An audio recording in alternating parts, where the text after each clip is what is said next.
Yes, good morning. Welcome to Kevin at 7. Thank you for joining me for this amazing Friday morning, 7 a.m. Pacific time, and whatever time it is where you are.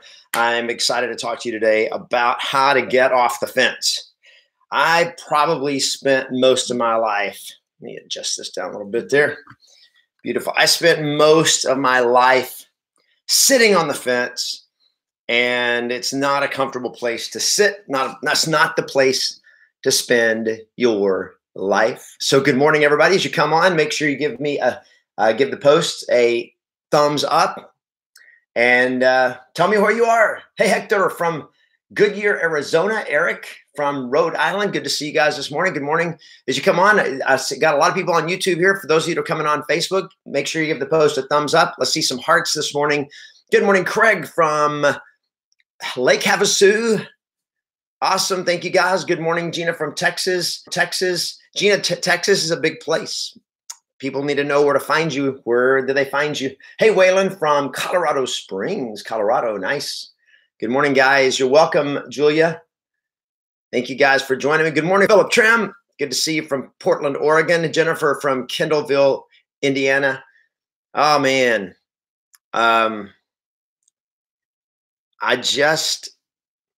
I went through so much of my life trying to figure out what I wanted to do, trying to figure out how to handle stuff. And I look back at all the years I spent on the fence. If you've ever spent too much time sitting on the fence, let me see some thumbs up or some owie faces. Owie faces for sitting on the fence. Good morning, Tom from Gulf Breeze, Florida. Good morning, Craig from Delaware. Good to see you guys. Awesome. Make sure you give me a thumbs up. Share this. If you got friends that are sitting on the fence, Francisco from Coachella, good to see you. Guys, I'm just going to give you the challenge of I'm going to talk today about how to get off the fence. You got to get off the fence. We sit on the fence too much of our life. We set up here's what I did, because I was afraid of everything, because I was afraid of people judging me. I was afraid of failure. I was afraid of rejection. I was afraid of mistakes. And so I would torture myself. Now I'm going to tell you, I had allergies growing up, really bad allergies. And so starting, I don't know, about like 6th or 7th grade. Good morning, Sharon from Vancouver. About 6th or 7th grade, I started having to take shots every day. Good morning, Paul Santos. I see one of our VAs from the Philippines is on this morning. Good morning, Karsla from Las Vegas. Good to see you. From Boca Raton, Florida, Roseanne. Good to see you. Awesome. Yes, get off the fence. So here's what happened with my allergies. I started having to take shots every week, and at first it was two times a week. I was having to take a shot, which felt like every day. It's like torture because I hate needles. Good morning, Bonnie from Inglewood, Florida, and Ashley from Austin, Texas. Good to see you. As you come on, tell us where you are in the world today.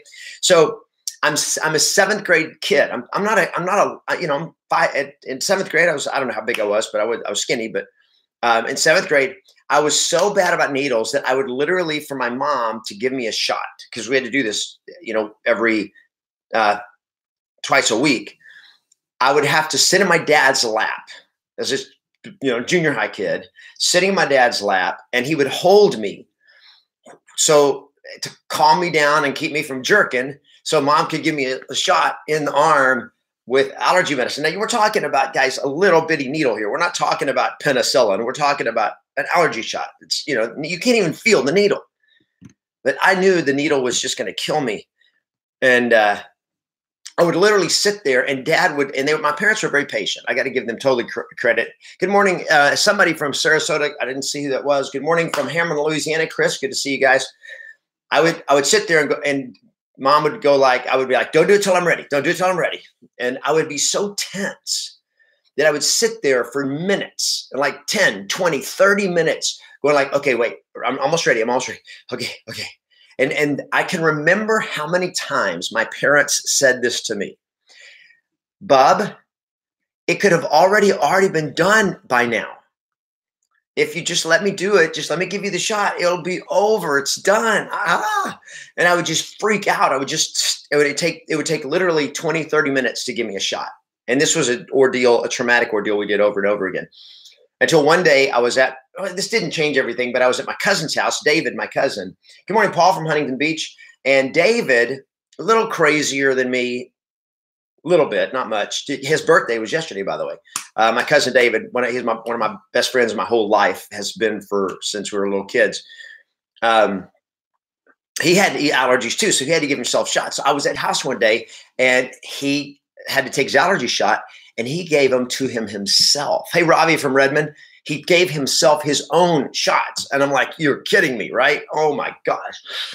And he did. He gave himself his own shot. And so you give him it to yourself in the leg. And he would take the needle, and he would, like a dart, he would throw it into his leg. Ah, I'm dying. But I'm like, and he had, okay, watch this. Oh, I didn't like where that landed. He would pull it out. He'd do it again. He would flop around. And I'm like, oh man, I'm dying. I was living and paralyzed by a fear of something that was not real.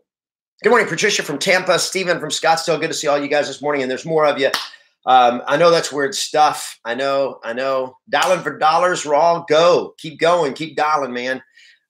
Just mute this when they answer the phone. Way to stay focused. We sit on the fence because we're afraid. That's why we get on the fence. We're on the fence because we're like, well, if I go this way, this could happen. And if I go this way, what if that happens? And so we sit on the fence, paralyzed in fear of what could happen. My friends, whatever is going to happen is going to happen. And the sooner it happens, the sooner the pain is gone. Just is. So I was one of my coaches is having an event in San Diego, training. One of the coaching programs I'm in is having an event in San Diego in May.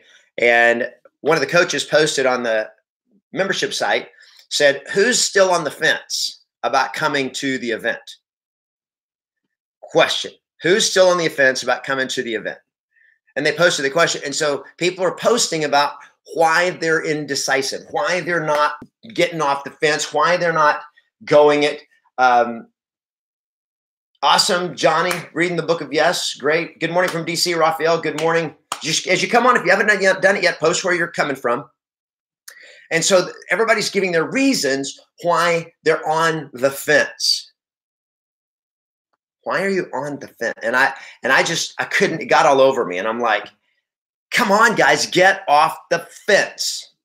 If you either go or don't go, but don't torture yourself by being on the fence. Now, here's the deal. Sitting on the fence is torture, right? Is it not? Is it not torture? Let me see some thumbs up or some pain faces. If sitting on the fence is torture, Dwana Long, is that you? Is that really Dwana Long, like the Dwana Long that I know from Fort Worth? If it is, let me know. Good morning, everybody. So we sit on the fence and we torture ourselves on the fence. And I'm telling you, sitting on the fence. And now I grew up on the farm in Texas, country boy. I understand fences and I understand climbing over fences and I understand sitting on a fence. And I'm going to tell you right now, there is no comfortable way to sit on the fence, but we spend too much time on the fence. So get off the fence. And so I'm going to tell you in a second what I posted. And this is the thing. How do you get off the fence? And we're sitting on the fence going like, okay, which path should I take? Should I go? Should I not go? Should I go to the event or not go to the event? And then we make statements like, I'm thinking about it. Maybe we'll see. And all of that is just saying I'm stuck on a fence and I'm unwilling to make a decision and commit to something. When you commit, everything moves. Until you commit, nothing moves, nothing happens. And you spend most of your life, a lot of us, making nothing happen. And so what do? Here's the solution. Do something. Be decisive. First step, you got to be decisive. Just look at the situation, trust your gut, take in all the facts, and then decide. Don't wait for some magical sign to tell you. The world spends way too much time waiting for a sign. Stop looking for something outside of yourself to tell you what to do and where to go. Now, if there's facts you don't know and there's things you need to know, figure it out. find out the information you need, but find it out fast and then make the decision. And stop looking for something outside of you that's going to reassure you that it's okay. Because that's not going to happen. It's your life. It's your place to be decisive. You're all adults watching this thing, right? Get off the fence, make a decision, take action. So number one, be decisive. Number two, once you make a decision, be determined. Jump off the fence and go, baby. I mean, just like go all in, 100%. Do not tiptoe through the tulips here. You're not go like, okay, I'm going to go. I'm going to do it. I'm going to go. I'm going to do this. Okay. All right, here we go. And we're trying to figure out how to solve this problem. Well, I don't know if I do it this way, this may happen. If I do it this way, this may happen. If I got a problem, I need to talk to this person. If I call them, should I email them or should I call them? And we sit on the fence about whether to email somebody or call them or text them. Get off the fence. Do something. Okay? And then go. And don't tiptoe. Just go. You don't tiptoe through life. Get off the fence and run. Do whatever you're going to do. And then number three, be unattached to what happens. Now, what I mean by that is when you get off the fence and you're decisive, sometimes it's going to go right. Sometimes it's going to go wrong. Oh, even after you've spent all the time sitting on the fence, that can still happen. But you got to know that if I'm decisive and I take action, it doesn't work out right, then what do? I course correct. I go like, oh, that didn't work. I'm not going to sit on go like, well, let me go back to the fence. Don't go back to the fence. Course correct. Be decisive. Go again. You can always adjust. You can always correct. You can always recover. I know sometimes you're like, but if I make this mistake, I can't, there's no going back. Maybe not, but you don't want to go back. You want to go forward. Thank you guys for posting. I love that stuff. Thanks for the thumbs up. Don't tiptoe. Go 100%. Go all out. And don't be attached to what other people's opinion, other critics, whatever they say. Look, whenever you see a critic and then you see somebody judging you or criticizing you, here's the mantra you say to yourself. They don't know what they're talking about. They don't know what they're talking about. They don't know what they're talking about. I got this. If you realize you made a mistake, you correct it, but get off the fence. I spent most of my life sitting on the fence. No more. Here's what I do. Okay. Here's what you do. I demolish the fence. I'm done with being indecisive. Any fence that stands between me and my dreams and you're sitting on it, it is standing between you and your dreams. You get off the fence and you crush the fence. Demolish it. Go. How do you get off the fence? You get off of it and you crush it. So you demolish it so you can't ever get on it again. Every time you come up to a fence, go like, okay, which way should I go? I'm going somewhere, but I'm going to go. And I make my decision and boom, I crush the fence. I don't ever spend time sitting on the fence. This is how you avoid pain when you grow up on the farm. And that is when I wanted to go into the pasture, we jumped the fence. Okay. We jumped it. We never sat on the fence because it hurts. Get off the fence. You do that, my friends, and you'll win. All right. So if you're up for this, let me see some thumbs up. I want you to post in there, crush the fence, crush the barriers, crush the obstacles. Can you guys chat that in on YouTube? Can you guys chat that in? Inertia. There's inertia. I'm reading here. Isn't it called inertia?